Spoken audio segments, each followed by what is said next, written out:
Buenos días. Muy bien. Hoy vamos a tener otra charla del grupo de apoyo a cuidadores, ¿verdad? Este grupo, la idea es más que todo como ser de utilidad para las personas que cuidan a nuestros pacientes aquí en el Blanco Cervantes, ¿verdad? Entonces pueden ser pacientes con deterioro cognitivo, a veces es el esposo, a veces son los papás, a veces usted es un cuidador contratado. Entonces, los cuidadores tienen el problema de que casi no se enfocan en ellos, ¿ven? Que siempre están, son muy, muy, muy importantes, pero cada vez que usted va al doctor, el doctor se enfoca en el paciente, ¿ven? Y no se enfoca muchas veces como en la persona que cuida al paciente, que es tan importante como el mismo doctor y el mismo medicamento, ¿verdad? Hay cosas que nosotros, pues, además de las pastillas, los exámenes, los laboratorios, los fármacos, todo esto, hay cosas que ya depende como del trato humano que tengamos con las personas que cuidamos, ¿verdad? O que dependen mucho de que les hagamos un ciclo del sueño y la vigilia y todas estas cosas. Entonces, hoy tenemos invitado al doctor Óscar Alfaro Argüello, que es residente de psiquiatría y que entonces él preparó esta charlita. Tenemos una parte donde vamos a hablar de cuáles son los consejos para los cuidadores para poder llevar a cabo su trabajo de la mejor manera y para poder cuidar a las personas y que se sientan bien, ¿verdad? Los pacientes. Y la segunda parte de la charla es más que todo como de cómo cuidarnos nosotros si somos cuidadores, ¿verdad? Cómo me puedo cuidar yo mi parte cognitiva, mi parte emocional, hacer ejercicio, qué cosas tengo que hacer para no quemarme, ¿ve? Para no estar cansado todo el tiempo, para no estar de mal humor, ¿verdad? Entonces, bueno, muchas gracias por estar conectados. Esta charla va a quedar grabada, igual que las anteriores, en el Facebook del hospital. Nada más el Facebook es Hospital Nacional de Geriatría y Gerontología y ustedes ahí pueden ir revisando todas las charlas anteriores que hemos dado. Esta es la última de este grupo y ya en el mes de noviembre empezamos con otro grupo diferente que es el de Escuela del Sueño, que igual ojalá que se puedan conectar. Muy bien. Entonces, les dejo el doctor Alfaro. Bueno, primero que todo, buenos días, espero que estén muy bien. La charla, como dijo el doctor, ¿verdad? Va a ser en dos partes. Voy a empezar con una parte bastante básica porque, aunque sé que hay personas que probablemente ya tienen algún conocimiento de la enfermedad de la demencia y todo, puede haber gente que se nos está uniendo por primera vez que no la tenga. Entonces, siempre es bueno repasar algo muy básico sobre toda esta situación, ¿verdad? Todo este viaje que tenemos con los pacientes, con los familiares. Entonces, bueno, eso lo tomé de una asociación americana sobre educación para la demencia. Entonces, esos son los testimonios de unas personas. En este caso, ¿verdad? Tenemos el primero que dice, mi madre Clara hace unos meses empezó a tener problemas para recordar eventos, empezó a perder objetos en la casa y también en una ocasión se desorientó dentro de la casa y trató de salirse. Y esta otra, ¿verdad? Mi vecina Norma perdió a su esposo hace 6 meses. Ella solía ser muy activa, hacía compras, manipulaba el jardín, cocinaba, nos pasaba comida cada semana. Al principio pensamos que estaba deprimida porque su esposo había muerto en unos meses anteriormente, pero luego empezamos a notarla que ya estaba más confundida, descuidaba su aspecto personal, con la mirada vacía, ya se le veía efectivamente muy diferente. Entonces, esos son algunos casos que podemos ver de situaciones donde hay demencia que se está manifestando. Hay que recordar que la demencia es un padecimiento que los síntomas ya más evidentes tienden a verse bastantes años después y que en retrospectiva podemos empezar a notar que hay ciertos cambios muy sutiles. Estas son algunas situaciones donde algunos familiares, algunos vecinos, ya por ejemplo, ya notaron que llegó esta sintomatología, la cual ya es evidente para todos. No sé si les ha pasado o si fue el momento de algunos de ustedes, donde la situación de su familiar o de su empleador, la persona que están cuidando, fue así, ¿verdad? La historia, como que venía siendo de unos meses para acá cuando empezaron ya los familiares o las personas cercanas a notar estos cambios. Entonces, bueno, la demencia en sí, ¿verdad? Es una enfermedad del cerebro, donde la explicación más básica que se puede brindar es que las células del cerebro llamadas neuronas empiezan a disfuncionar y se dañan. por múltiples causas, pueden ser muchísimas causas degenerativas, puede ser vasculares, etcétera, ¿verdad? Y lo que se traduce esto es que la función del cerebro se ve alterada. Algo importante sobre la demencia es que lo que más se nos presenta o lo que más sabemos identificar de la enfermedad son alteraciones de la memoria. Usualmente a eso es con lo que lo asociamos. Sin embargo, incluye un amplio gama de síntomas. Podemos sindromizarlo o decir que toma varias partes, como lo que viene siendo el estado de ánimo, la conducta de la persona, el discurso, el pensamiento, y muchas otras áreas de planeamiento. Otra cosa muy importante, y creo que también es importante rescatar, es que la demencia no es una enfermedad curable o reversible. Algunos medicamentos pueden hacer que sea más manejable efectivamente los síntomas de la enfermedad, pero esto es muy importante porque ya nos habla de que como cuidadores, como familiares, incluso el mismo paciente, va a tener en algún punto que atravesar un duelo porque son situaciones que no van a cambiar, no se van a modificar y como les dije antes, no van a ser reversibles. Sin embargo, tenemos la capacidad de adaptarnos ante esta situación con un adecuado acompañamiento y con una adecuada eh, atención por parte de médicos y demás profesionales de la salud. Sobre lo que es ya básicamente los cuidados generales de la persona con una demencia. Bueno, hablan de que la rutina es su amiga. Básicamente, ¿qué funciona en esas personas? La estabilidad. Se habla de que cuando tenemos una rutina de baño, de comida y de horas de dormir, va a ser más fácil para nosotros poder tener al cuidado de nuestra persona.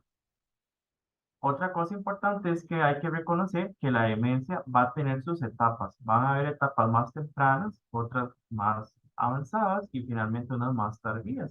Entonces, aunque no todos los que vamos a abordar aquí se van a hacer específicas de alguna etapa, pero pueden servir de una forma generalizada para poder atender o adaptar hacia la etapa en la que estamos.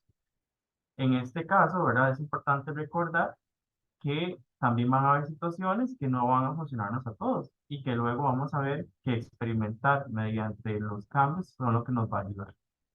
Entonces, esta segunda recomendación es una recomendación como para etapas más tempranas, ¿verdad?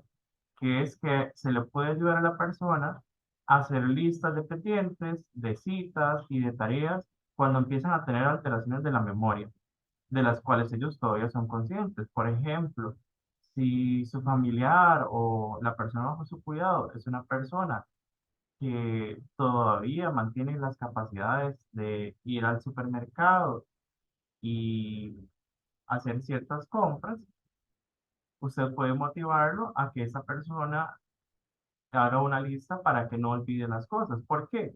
Porque hay que recordar que si hace, por ejemplo, 2 años era capaz de hacerla y en pronto a otros ya no puedes, vas a experimentar cierta frustración. Entonces, si podemos mantener todavía esta capacidad o íntegra lo más tiempo posible, nos va a ayudar más con esta persona. Otra cosa muy importante es que es necesario el uso de medicamentos y la planificación de los mismos. Usualmente, no siempre, ¿verdad? Pero usualmente las personas que padecen de esta enfermedad suelen tener varias otras enfermedades y requieren de medicación para muchas otras. Entonces, a veces el uso de los medicamentos puede ser complejo para nosotros incluso. En este caso, lo más recomendado es ser bastante ordenados y mantener una lista de las medicaciones que vamos a utilizar. Planificarlo junto con la persona. Podemos hacer uso de pastilleros, eh, de listas, ¿verdad? Muchas personas y pacientes han venido a consulta con listas de lo que toman en la mañana, en el día, al mediodía, y todo eso parece ser bastante útil tanto para los pacientes, los cuidadores y para incluso nosotros los médicos, ¿verdad? Otra cosa muy importante que a veces dejamos de lado es que se debe planificar actividades que sean del agrado de la persona. Muchas veces la persona que está bajo nuestro cuidado experimenta muchas situaciones de frustración por las facultades o las capacidades que han venido perdiendo. Entonces, lejos de tomar una actitud donde a esa persona más bien se le aleje de cualquier capacidad, podemos incorporarlo en tareas que sean de su competencia en ese momento y que le motiven a sentirse útil. Algo, por ejemplo, muy básico, pero que puede traer algún tipo de sensación de independencia es poner a alguien a escoger frijoles, a quitar las piedritas que traen, ¿verdad? A amasar la masa, hacíamos de tortillas, este, algo así sencillo, ¿verdad? En caso de que sea una persona con un déficit, ¿verdad? Mayor. Ya esto, como les dije, va a ir acondicionado según las capacidades que la persona mantenga y que sienta que pueda tener. Tampoco la idea es eh, estresar a la persona con actividades que ya considere o que usted también note que tiene dificultades para realizar. Otra cosa muy importante es que la persona debe tener su espacio y se le debe promover que sea tan independiente como pueda. Por ejemplo, a veces observamos que existe cierta dificultad para vestirse o cierta tardanza, pero la persona es capaz de realizar el acto, ¿verdad? Puede ponerse la blusa, ponerse la camisa, sin embargo dura un poco más de lo que usualmente nosotros estamos acostumbrados. Es importante hacer una pausa acá y recordar que es una persona que tiene ciertas dificultades y que debe mantener su tiempo para poder hacerlo. Respetar estos tiempos, porque a la larga esto le va a dar a la persona esa sensación de independencia tan importante para ellos. ¿Y cómo podemos ayudarles con eso? Bueno, efectivamente, ciertas modificaciones. Por ejemplo, cuando le compremos ropa, comprarle ropa un poco más holgada, que sea de fácil colocación, zapatos de meter, que no sean tanto de, de amarrar, cosas así. Sin embargo, ¿verdad? Ese es un punto bastante importante.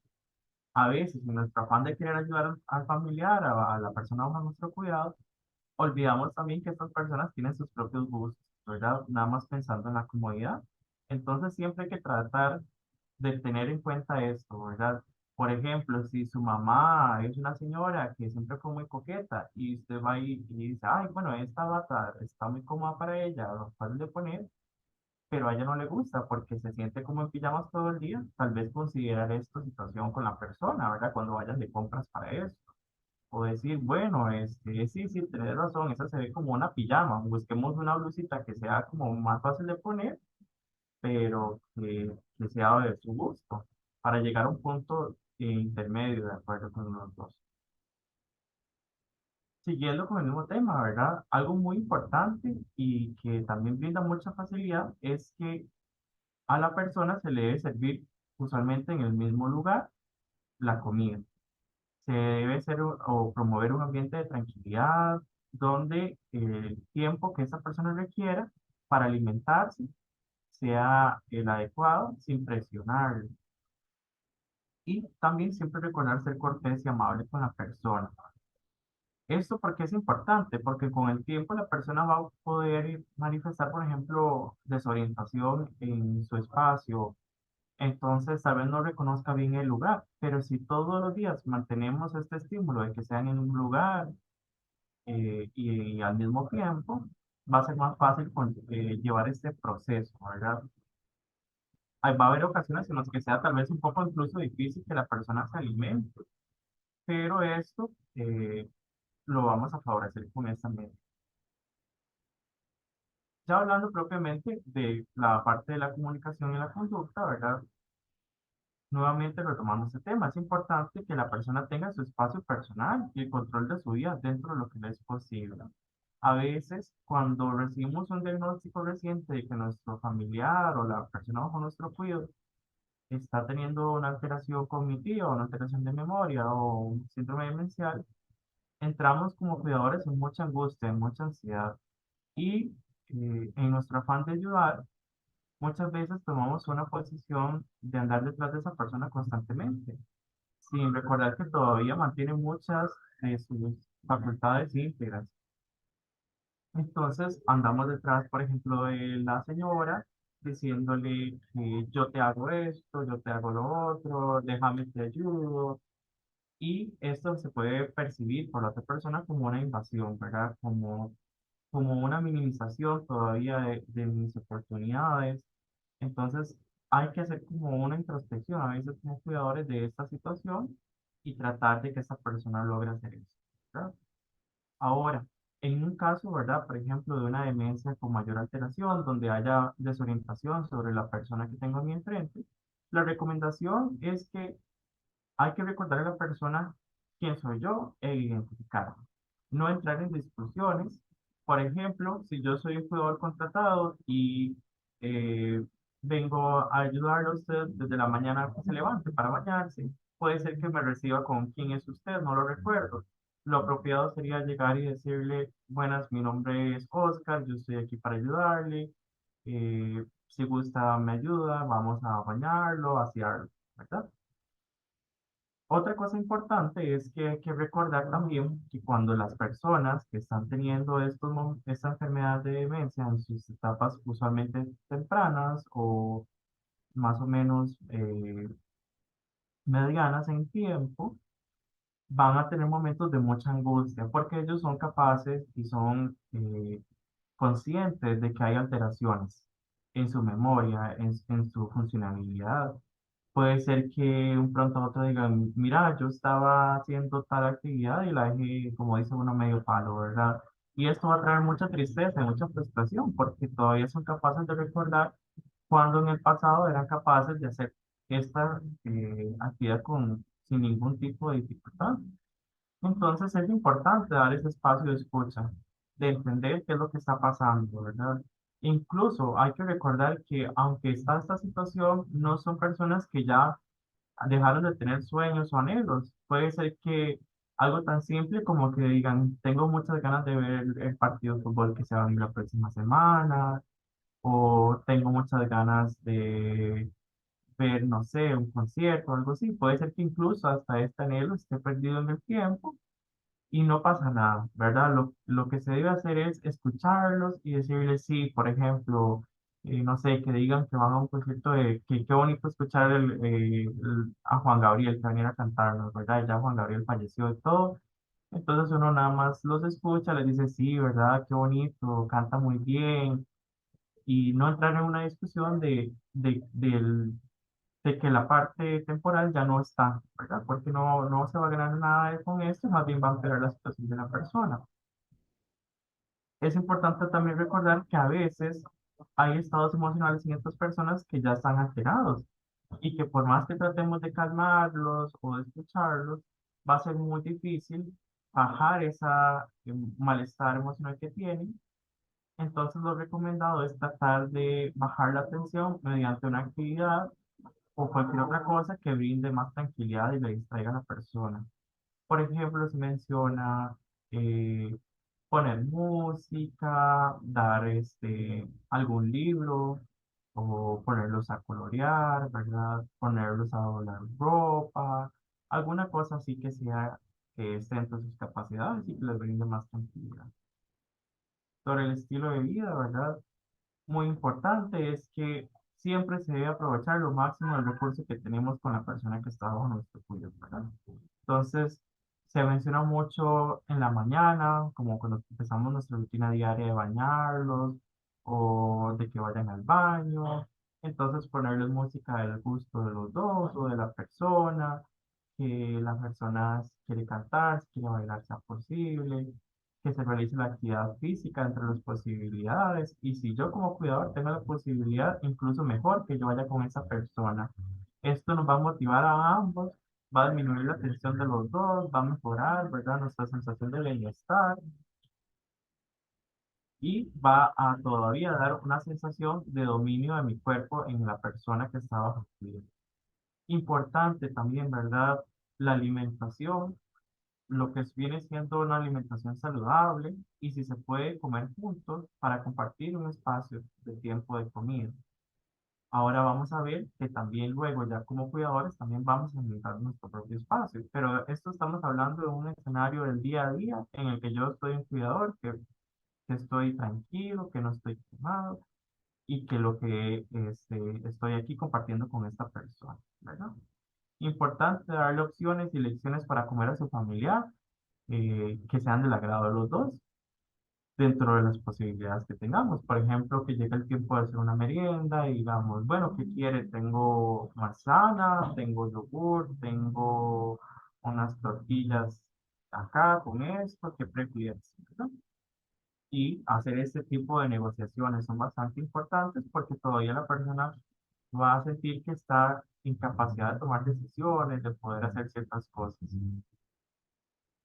Por otra parte, bueno, viene siendo lo que es la seguridad en el hogar, ¿verdad? Si en la casa hay escaleras, hay que asegurarnos que tengan pasamanos, hay que evitar que hayan obstáculos en los pasillos y que las vías de acceso sean de paso libres. Si convivimos con niños, recordarles que recojan juguetes o que recojan zapatos, cualquier otra cosa que pueda hacer que nos caigamos.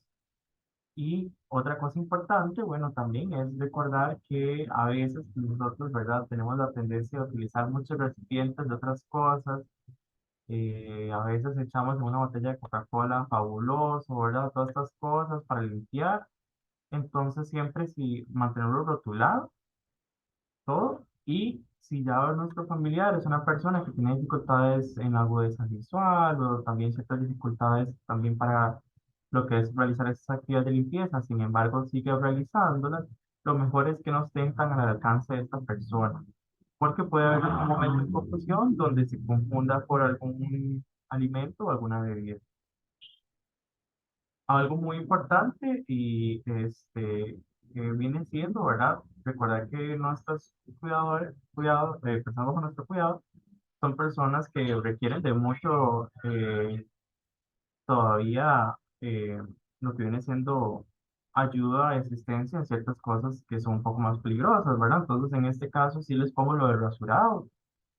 A veces es necesario asistirlos en esto porque hay muchas comorbilidades de alteraciones del trémor, bueno, de temblor en las manos o disminución de la fuerza en los brazos. Entonces es importante hacer como negociación con la persona, ¿verdad? Si vemos que es capaz de hacerlo con cierta ayuda, permitirle que sea esta persona o que lo intente él o ella por sus propios medios, brindarle un dispositivo que sea seguro, no esta navajilla que le puse acá, que sí es un poco más difícil de usar. Y si ya vemos que hay mucha dificultad o que hay una capacidad de que se hagan daño, llegar a una negociación donde le decimos, ¿verdad? Este, permíteme a mí, que a mí me gusta hacerlo, ¿verdad? Me gusta chinearte, me gusta hacerte eso, para que la persona no sienta o no considere que el todo se le está inutilizando, por decirlo así. Ya ahora vamos a la segunda parte de la charla, que viene siendo, ¿verdad? Ya nuestro cuidado como cuidado. Entonces, hemos escuchado mucho este término, pero hay que conceptualizarlo también, ¿verdad? Para entender más o menos qué es lo que pasa, porque a veces estamos en esta situación donde nada más decimos, yo siento esto, siento lo otro, pero no sé qué es. Hay que ponerle un nombre, ¿verdad? Entonces, el síndrome del cuidador enfermo, o el sobrecargado, o el burnout, o del cuidador, básicamente es un síndrome, ¿verdad? Donde el cuidador está sobrecargado porque hay un desgaste tanto emocional como físico que experimentamos las personas de cuidado hacia los demás. Hay que recordar, ¿verdad? Que los cuidadores somos personas que no tenemos la enfermedad, que hay una persona que es dependiente de nosotros y que requiere, ¿verdad?, de nuestro apoyo porque tiene ya muchas partes que él ya no puede realizar. Entonces, es esta sensación donde hay una dependencia. Vamos a analizarlo un poco más a fondo. Importante, ¿verdad? En, en nuestro afán, como digo yo, ¿verdad?, de cuidar a los demás, hay que tener cuidado porque nos podemos enfermar también. Al cuidar a un ser querido, ¿verdad? También podemos experimentar cansancio, nos podemos agotar, nos podemos fatigar, frustrar, incluso llenar de culpa. Y esto es muy normal. También esto es importante porque hay que normalizar estas emociones. ¿Qué pasa, por ejemplo, si yo tenía planes para hoy y tuvieron que verse alterados porque mi familiar ese día estaba muy desorientado o este, requiere más ayuda, alguna otra cosa, porque estas cosas, ¿verdad? Son completamente fuera de lo esperado. Entonces podemos sentir estas experiencias, estos sentimientos de que me frustro, me enojo, ¿por qué tengo que hacerlo, verdad? El no tener mi privacidad bajo el cuidado de esta persona, el no tener los roles claros, porque a veces sucede que somos varios cuidadores, ¿verdad? Que nos turnamos al familiar y entonces hay un hijo que le toca los fines de semana, pero hay otro que le toca tales otros días y al final no hay un consenso adecuado y hay uno entonces que es el que debe tomar los otros días, entonces se sobrecarga. Entonces es importante, ¿verdad? Que los roles queden claros a veces, por ejemplo, cuando soy un cuidador contratado, o a veces cuando soy el familiar que siempre vivió con mamá o papá o tío, ¿verdad? Se me ponen estos cuidados bajo los demás y entonces se ponen exigencias sobre mi persona o hay conflictos familiares de por medio, ¿verdad? Entonces estas situaciones empeoran el cuidado, me hacen sentirme a mí comprometido, cuando experimentamos también situaciones económicas complejas, porque sentimos la culpabilidad de que entonces yo como cuidador debo quitarme cosas o despojarme de cosas para ayudarle a mi familiar, porque lo considero que estaba en una condición muy deplorable. O incluso, ¿verdad? En el caso de familiares que contratan a alguien, que existan, ¿verdad? Expectativas irracionales de la familia sobre el cuidado del paciente. Hay que reconocer, ¿verdad?, que la demencia, como les dije anteriormente, es una enfermedad progresiva y que con el tiempo la persona va a ir mejorando constantemente a un punto, ¿verdad?, de que sí va a haber una alteración bastante notable. A veces hay expectativas de familiares que no han podido procesar del todo la enfermedad del familiar y ante alguna situación de gravedad o alguna reagudización de la patología del familiar, culpabilizan al cuidador o de alguna forma empiezan a depositar, ¿verdad? Esa culpa, o yo mismo, ¿verdad? Como cuidador me la deposito sobre mí mismo, de por qué mi familiar no está mejorando, cuando hay que reconocer que esto es una enfermedad que tiene desgraciadamente estas características. Entonces, es importante ver como cuidador no todas las esferas que me afectan, ¿verdad? Es importante reconocer entonces que aunque cuidar a alguna persona me puede traer tranquilidad y una sensación de pertenencia o retribución, en algunos casos también el cuidar a los demás provoca estrés emocional y físico, y esto me va a afectar a mí negativamente. ¿Cómo podemos notar que estamos quemados como cuidadores? Bueno, importante reconocer que existen, como decir, estas cinco esferas, estas cinco dimensiones. La primera viene siendo la física, ¿verdad?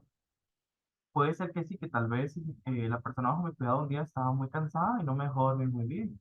Pero si yo me pongo a hacer memoria, digo, uy, tengo más de una semana de que me siento cansado todos los días, de que tengo que tomar más café porque no lo logro, de que siempre estoy tenso, que los músculos de la espalda así los siento como demasiado tensos, que ya ni como, ¿verdad? Por estar viendo a ver qué está haciendo la persona bajo mi cuidado, que ya ni apenas me baño, que no me estoy ni arreglando el cabello, que ni me corto las uñas, ¿verdad? Lo que sea, por estar cuidando al demás, o que estoy a veces tan tenso que estoy fumando de más y todo para cuidar a mi persona, eso son ciertas alertas que tengo que tener cuidado. Y esto en la parte física, ¿verdad?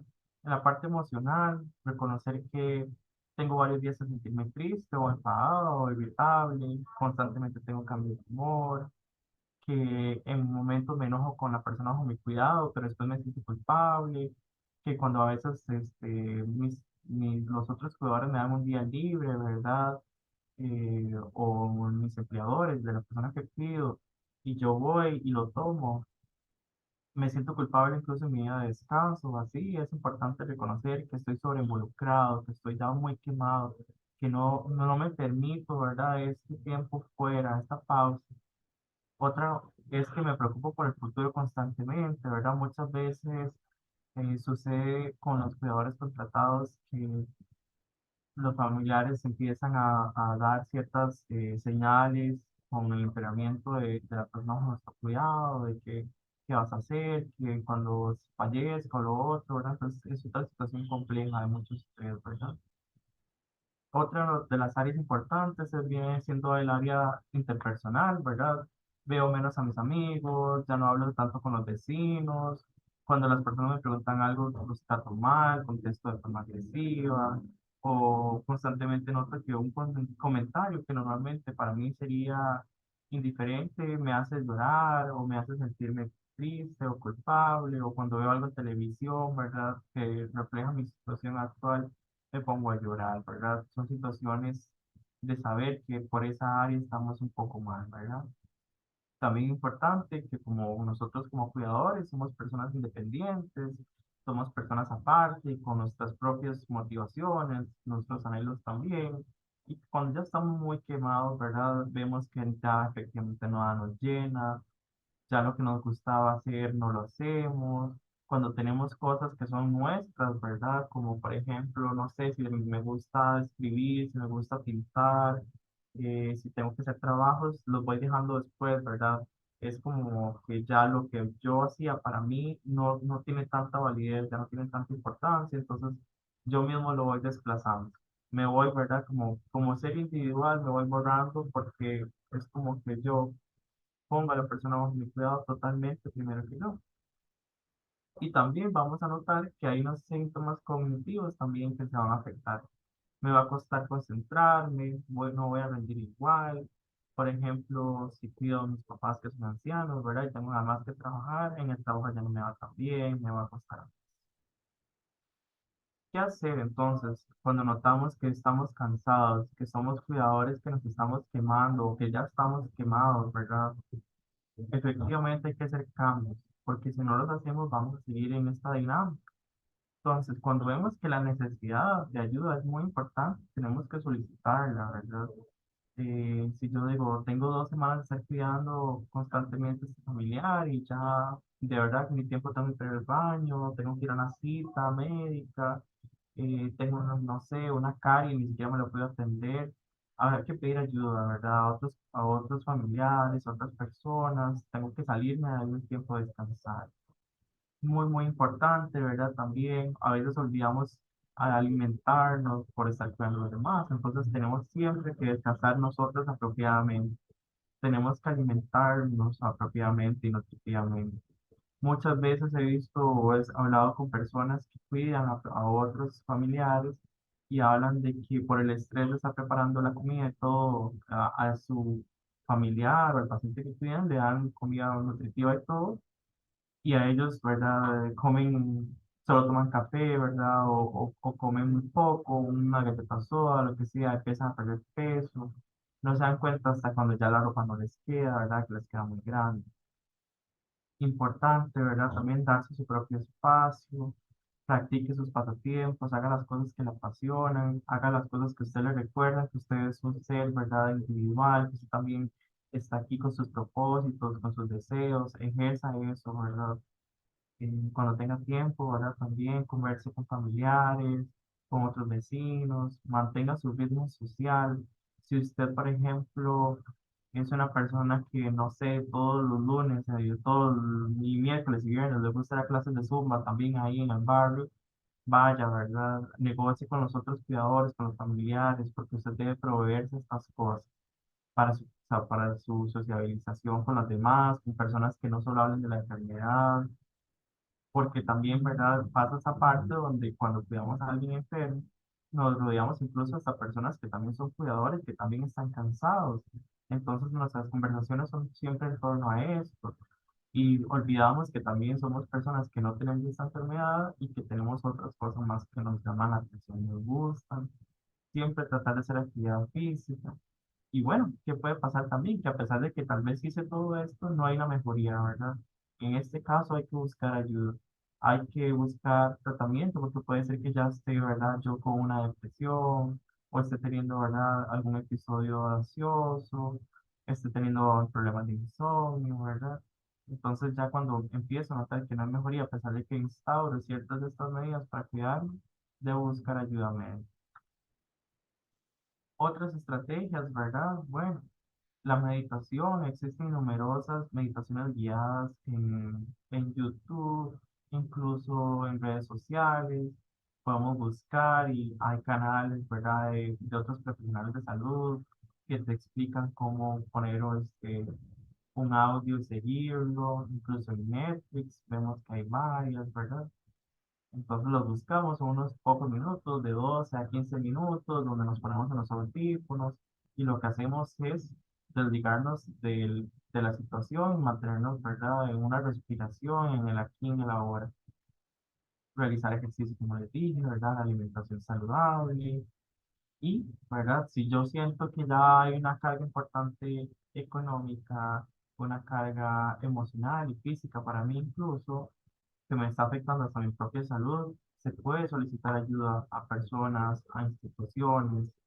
Existe, ¿verdad? Situaciones donde hay familiares con algunas enfermedades de importancia que están bajo el cuidado de personas con demencia y que han dejado de ir a citas, entonces requieren ser hospitalizados incluso por alteración de sus propias enfermedades. Y esto, ¿verdad? Un cuidador enfermo es un cuidador que no es funcional ni para sí mismo ni para la otra persona. Entonces, siempre es importante atendernos a nosotros mismos. Y como les dije anteriormente, su salud mental es sumamente importante. Si se requiere de tratamiento o incluso de psicoterapia, ¿verdad? De incluso abordar cómo me siento yo como persona, atendiendo a esta persona, a mi cuidador, es muy, muy importante también, porque tanto como las personas que están sufriendo la enfermedad tienen su periodo de adaptación ante esta, nosotros también como cuidadores vamos a tener muchas reacciones que se van a despertar dentro de nosotros. Un ejemplo de eso es que tal vez soy yo cuidando a mi mamá y que con 3 meses de estar cuidando tengo que trazar el duelo de que ya no es la señora que yo siempre tuve en mente, ¿verdad? Ya no la veo tan fuerte, ya la veo más enferma, más perdida. Esto es un duelo para mí, esto es frustración para mí. Y si es necesario, entonces es necesario que yo hable con un psicólogo sobre mis sentimientos, sobre cómo concentrarme en el ahora, en el aquí, ¿verdad? En el cómo tomar esta nueva etapa que estoy viviendo con mi familiar y vivirla de una forma distinta. A raíz de esto es que se hace por medio de un consejo canadiense de cuidado familiar este acrónimo que está en inglés, se llama SMILE, que significa sonreír, ¿verdad? Entonces, ellos hablan de que podemos tomar como estas palabritas como para ayudarnos un poquito a entender y como a reposicionarnos cuando nos está ganando esta ansiedad, esta situación de malestar ante la situación de la persona que está bajo nuestro cuidado. Entonces, la primera habla de las etapas. La primera viene siendo o recordar que la persona que está bajo nuestro cuidado está viviendo una etapa, ¿verdad?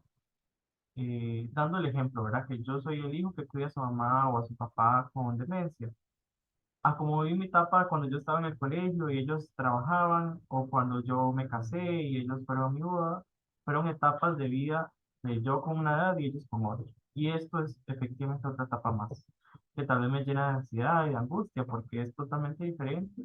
No quiere decir que no vaya a ser una etapa que también me va a enriquecer a mí con mis familiares.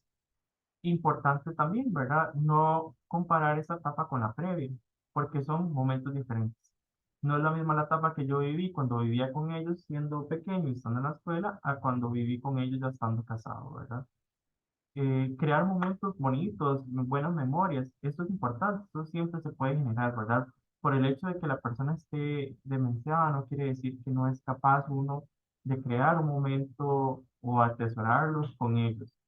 Tal vez ya no va a haber tanta eh, tendencia, ¿verdad?, a la actividad o actividades, ¿verdad?, tan fuertes como antes o demandantes físicamente, pero igual pueden existir, ¿verdad?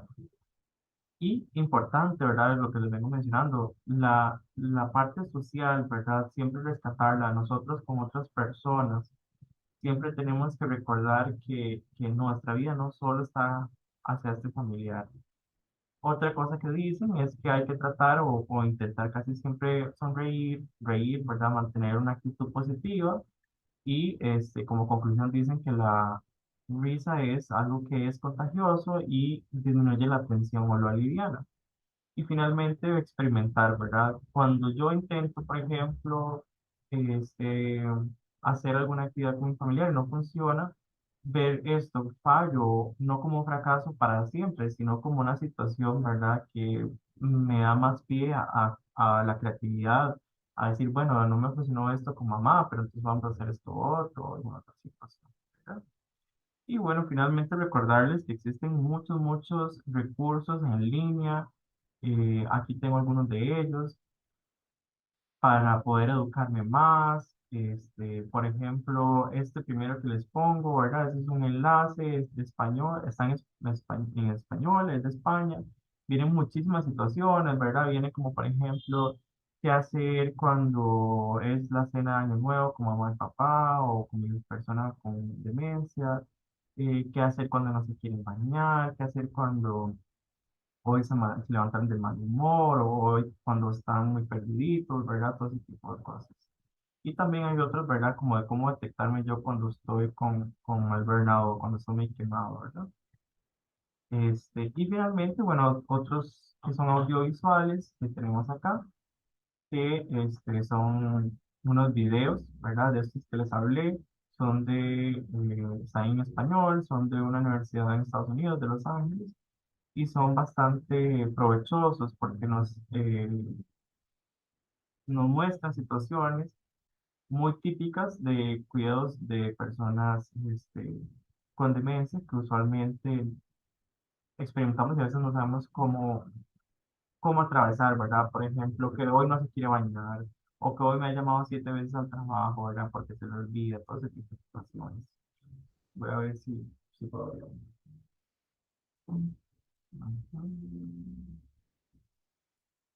Vamos a ver uno.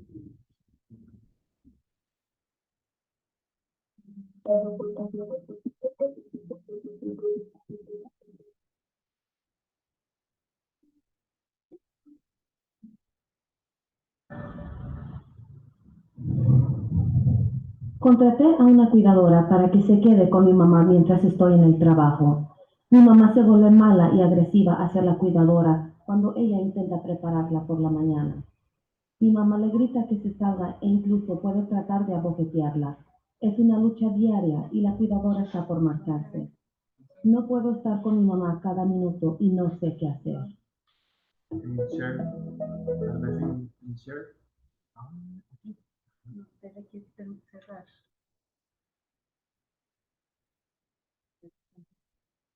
Pero lo tiene abierto, o lo tiene abierto. No, también. Entonces me estás compartiendo la pantalla. Ahora voy acá. Ajá. Ahora aquí está. Y muevo. Ok, ahora sí. Comparte pantalla. Le doy enseñar. Ajá. ¿Y dónde lo tenés? Ajá. Ah, retira.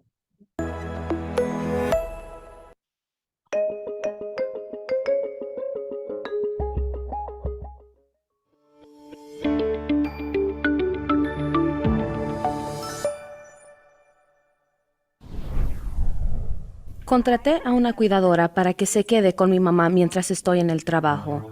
Mi mamá se vuelve mala y agresiva hacia la cuidadora cuando ella intenta prepararla por la mañana. Mi mamá le grita que se salga e incluso puede tratar de abofetearla. Es una lucha diaria y la cuidadora está por marcharse. No puedo estar con mi mamá cada minuto y no sé qué hacer.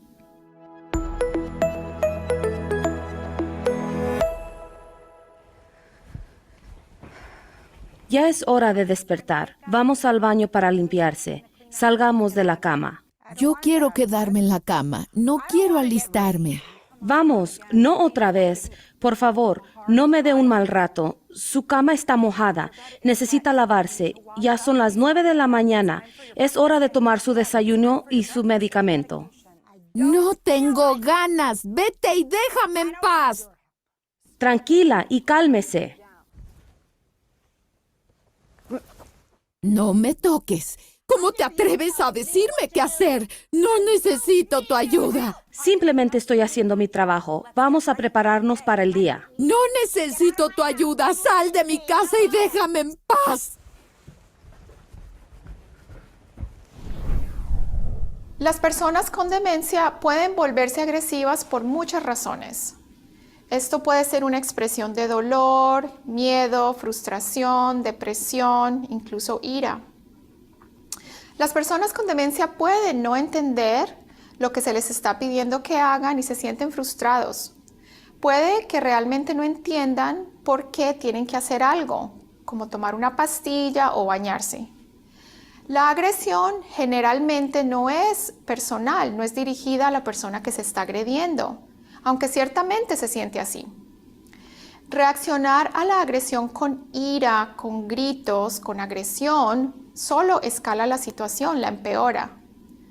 Primero, trate de disuadir la situación comportándose con calma. Identifíquese si es necesario. Es posible que su ser querido no lo reconozca en el momento. Hable sobre las emociones que pueden ser la base de la agresión. Pueden estar sintiendo miedo, dolor o frustración. Use distracciones, estímulos diferentes, provea un sentimiento de seguridad y trate de ser flexible si alguien no está cooperando y está enojado.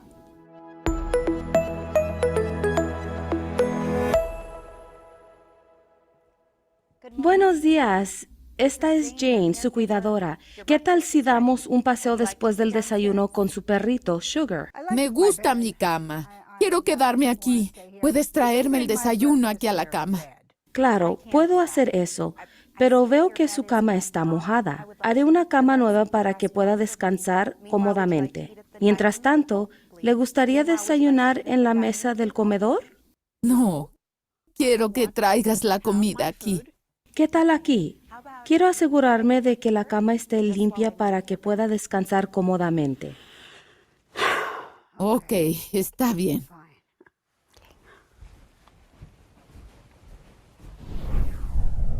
Aquí hay algunos consejos sobre cómo responder a un lenguaje y comportamiento agresivo.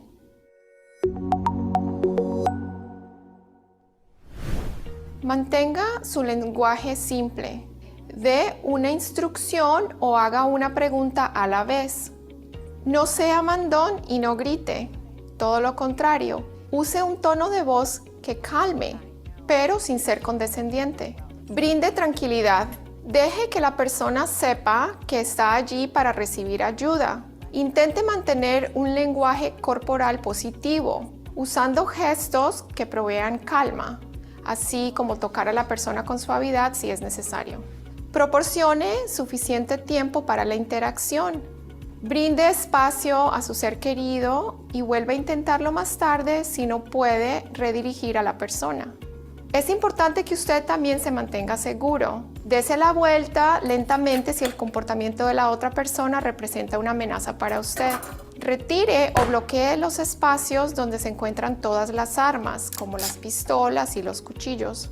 En casos extremos, llame al 911 si la agresión física no se puede disipar y si su ser querido representa un peligro para ellos mismos o para otras personas.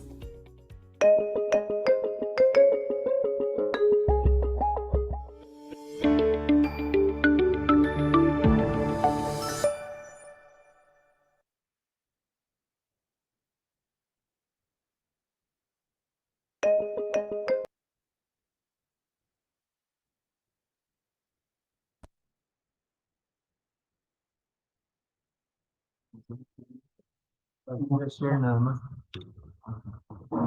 Y ahora metes otra vez esa presentación. Listo.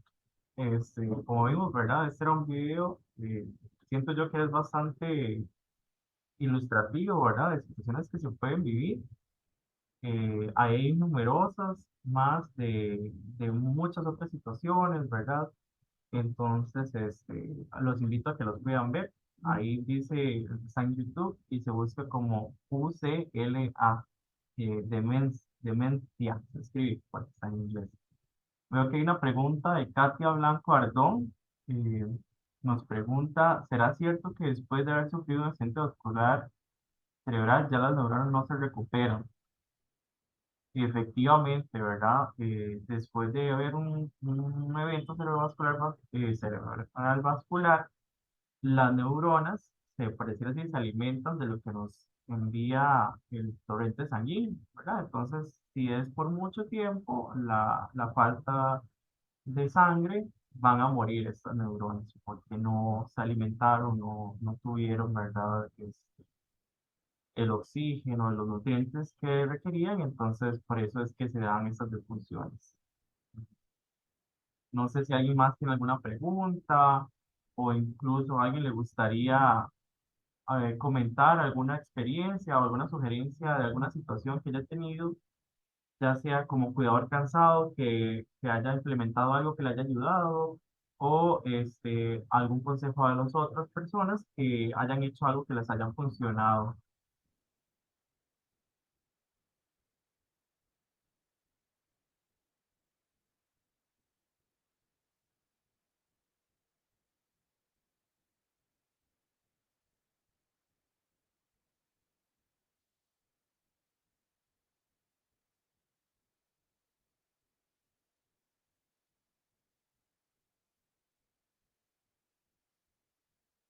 Ninguna pregunta, entonces. Este, Creo que entonces podemos dar concluida la sesión del día de hoy. Espero que haya sido de su provecho y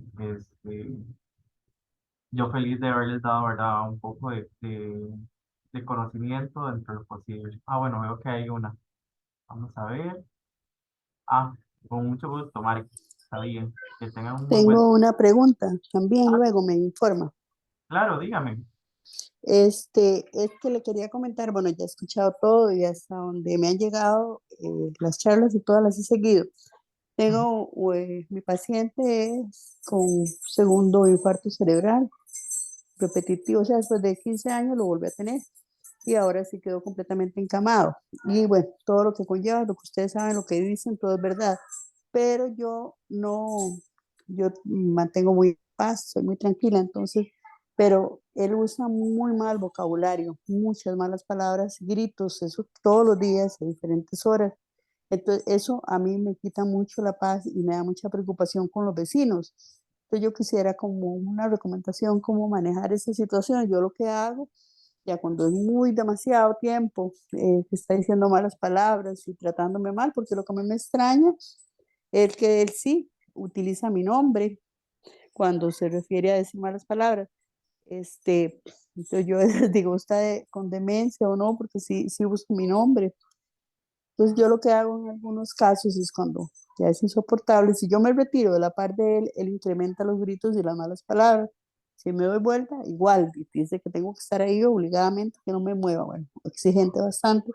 Lo que hago es cuando ya es insoportable, que salgo de la habitación, cierro la puerta por unos minutos. Entonces, normalmente funciona, pero a veces no igual. Muchas gracias. Sí, bueno, efectivamente, Eh, hay que recordar, bueno, que sí, que la enfermedad tiene sus presentaciones donde hay áreas del cerebro que usualmente son áreas donde media, ¿verdad? O donde la parte social, lo que es apropiado y lo que es inapropiado, se pierden, por decir así, se alteran. Entonces, hay que recordar que no todas las áreas se afectan por igual. Puede ser que la parte cerebral donde él reconoce quién es usted o su nombre o todo está preservada.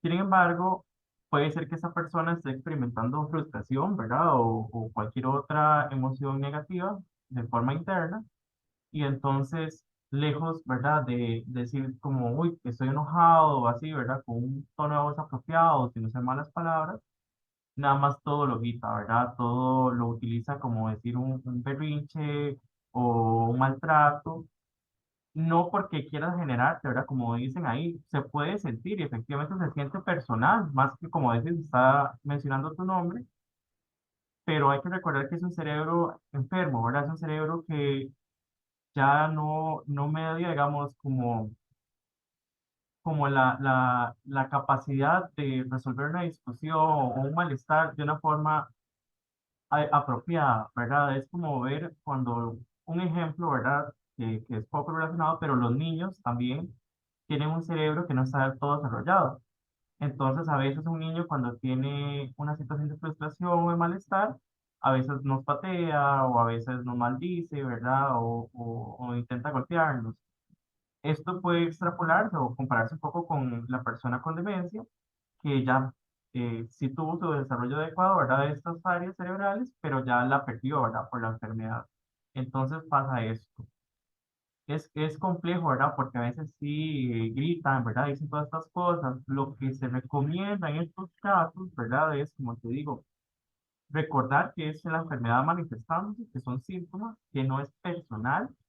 Y lo otro también es que muchas veces lo que se recomienda es dar a la persona alguna otra cosa, ¿verdad? Si la comunicación, ¿verdad? Si desescalar el malestar de esta persona de una forma verbal no es apropiado, no es lograble, darle alguna actividad para que se pueda distraer, ¿verdad?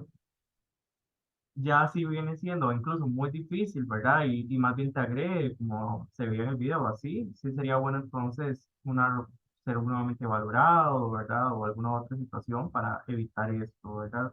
A veces sucede con los familiares o con vecinos que no están acostumbrados a todas estas personas que escuchan esto, ¿verdad? Pero también es parte de concentrar, de dar una información de la enfermedad a otras personas, ¿verdad? Que esto sucede, que esto es así, de que la persona no está siendo maltratada.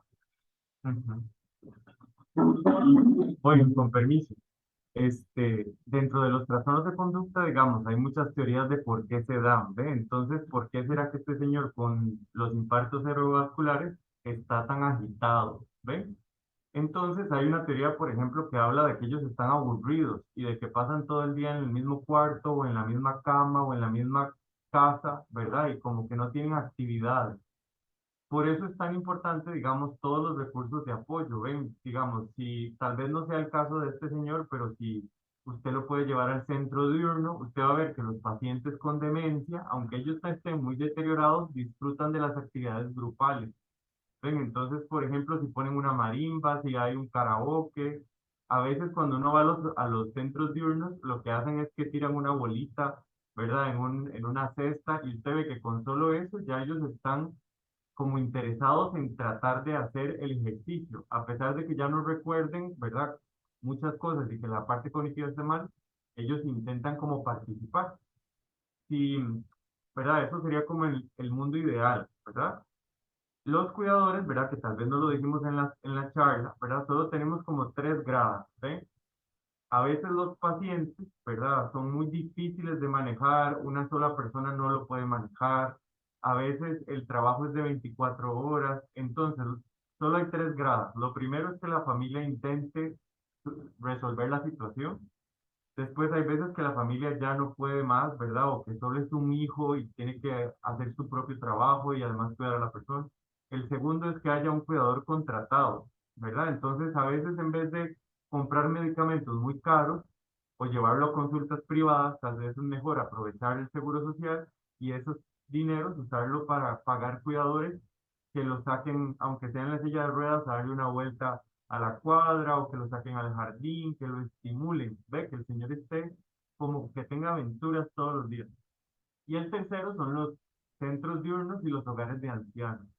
Entonces, los centros diurnos los pueden buscar en la página del CONAPAM. Usted nada más pone conapam.com, ¿verdad? Ahí en Google, y le sale un mapa de Costa Rica y ahí usted pone cuál es su provincia y ahí viene toda la lista de centros diurnos y de hogares de ancianos que usted puede recurrir. Entonces, puede ser una ayuda. Y la otra parte, digamos, ya es la parte, digamos, de los medicamentos, donde sí sería mejor llevarlo a un especialista, ¿verdad? Por lo menos al doctor de medicina general y que él empiece un tratamiento para que esté menos agresivo, menos agitado, ¿sí? Entonces, le puede funcionar para quitarle un poco la irritabilidad. Muy bien. Aquí hay otra pregunta que dice, ¿cuáles instituciones dan apoyo al cuidador quemado? Bueno, el apoyo, digamos, la pastilla de los cuidadores se llama tiempo libre. Ve, usted tiene que tener tiempo para desconectarse del viejito, para no tener que cuidarlo todo el día. Aunque sea su esposo o su esposa, usted tiene que poder delegárselo a alguien, que haya alguien que se encargue en lugar de usted. Una sola persona no puede cuidar a un adulto mayor con un deterioro cognitivo. Necesitamos como alguien que nos apoye, ¿ven? Entonces puede ser esta lista de instituciones que vienen ahí en el CONAPAM, en la página del CONAPAM, o contratar a alguien privado, ¿verdad? Entre más personas se dividan a la persona que están cuidando, usted va a ver que es más fácil para cada uno, ¿sí? Y lo ideal sería que haya alguien contratado siempre y que entonces los familiares vayan a pasar un momento bonito con ellos, ¿verdad? Como que los familiares digan así como, bueno, hoy tengo un rato, entonces quiero ir a visitar a mi mamá, voy a ir a abrazarla, darle muchos besitos y que sea como un momento en que usted está con toda la disposición. Yo no sé si lo pudieron ver en la charla, pero la charla habla mucho sobre decir las cosas de buen humor, ser cariñoso, ver al paciente a los ojos y tener tiempo. ¿Ven? Ustedes no van a darles desayuno en 15 minutos, ¿ve? O no pueden hacer un montón de cosas a la vez, sino que la idea es más bien,